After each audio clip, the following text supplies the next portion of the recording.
Egyptian civilization developed along the Nile River. Egypt is very well known for its ancient civilization, and the rulers of that time used the idea of a divine kingship. Egyptians were great traders and built a recognizable position among other states and countries. We are aware of the civilization of Egypt. Now we're talking about the life that Egyptians lived there. How was it like living in ancient Egypt? A large part of the historical backdrop of Egypt is partitioned into three reign periods: Old, Middle, and New, with more limited transitional periods isolating the reigns. The expression middle here alludes to the way that during these occasions, Egypt was not a brought together political force and subsequently was in the middle of groundbreaking reigns. Indeed, even before the Old Kingdom timeframe, the establishments of Egyptian progress were being laid for a great many years, as individuals living close to the Nile progressively centered around inactive agribusiness, which prompted urbanization and particularly non-horticultural monetary movement. The mainstream perspective on life in Old Egypt is regularly that it was a demise-fixated culture in which ground-breaking pharaohs constrained individuals to work at building pyramids and sanctuaries, and at an undefined time subjugated the Hebrews for this reason. In actuality, antiquated Egyptians adored life, regardless of their social class, and the old Egyptian government utilized slave work as each other old culture managed regardless of a specific identity. The old Egyptians had a notable scorn for non-Egyptians. However, this was essentially on the grounds that they accepted they were carrying on with the most ideal life in the best of every single imaginable world. Life in Old Egypt was considered so great, indeed, that the Egyptian life following death was envisioned as an interminable continuation of life on earth. Slaves in Egypt were either hoodlums, the individuals who couldn't pay their obligations, or prisoners from unfamiliar military missions.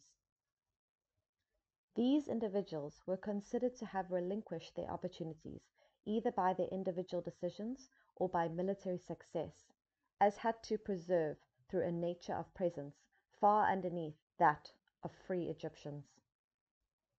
The people who really assembled the pyramids and other popular landmarks of Egypt were Egyptians who were made up for their work and, as a rule, were bosses of their specialty. These landmarks were bought not up out of appreciation for death, however, of life, and the conviction that an individual life made a difference enough to be associated with forever. Further, the Egyptian conviction that one's reality was an endless execution and demise was just a progress-propelled individuals to attempt to make their day-to-day routines worth experiencing unceasingly. A long way from a demise-fixated and bleak culture, Egyptian day-by-day life was centered around appreciating the time one had, however much as could reasonably be expected, and attempting to make others' lives similarly noteworthy. Sports, games, pursuing, celebrations, and time with one's loved ones were as much a piece of Egyptian life as work in cultivating the land or raising landmarks and sanctuaries. The universe of Egyptians was instilled with sorcery. Sorcery originated before the divine beings and indeed was the basic power which permitted the divine beings to play out their obligations. Wizardry was exemplified in the god Heka, likewise the lord of medication, who had partaken in the creation and supported it a while later. The idea of Ma'at, concordance and equilibrium, was integral to the Egyptians' comprehension of life and the activity of the universe, and it was Heka which made Ma'at conceivable. The king of Egypt, as the divine beings picked man, it was the ruler's duty to manage with regards to Ma'at, and as this was a genuine accusation, he was thought to merit those extravagances with regard to his status and the heaviness of his obligations. The lowest social class consisted of worker ranchers, who didn't possess the land they worked or the homes they lived in. The land was claimed by the ruler, individuals from the court, nomarchs or clerics.